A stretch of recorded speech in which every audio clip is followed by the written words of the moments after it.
Mayor Ewing just presented his recommended city budget to the City Council. First Alert 6, Philip Katafamo covering the budget for us and joins us live in the newsroom now. Philip, what stands out the most to you?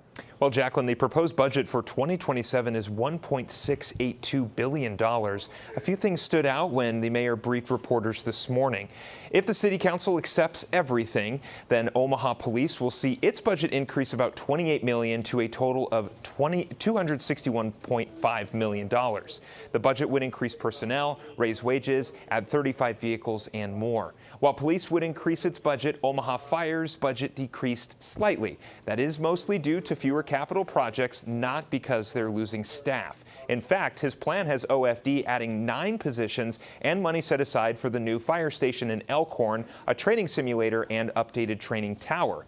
The largest operation expansion is in the proposal goes to the Parks Department. A study last year showed 144 of 256 city parks rated from fair to poor. The mayor wants to see a 20% increase in the park's general fund. There is also a $5 million pledge from the philanthropic community for improvements.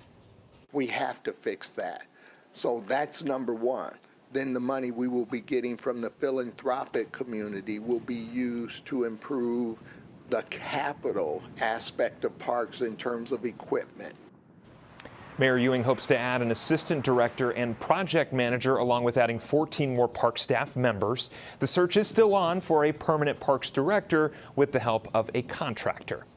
Well, now that the budget has been presented to the council, the public gets to chime in. The public comment will be welcomed the evening of August 11th. After that, City Council will take a look at what to do with the mayor's recommendations. In the newsroom, I'm Philip Katafamo, First Alert 6. Back to you, Jacqueline. All right, Philip, thank you.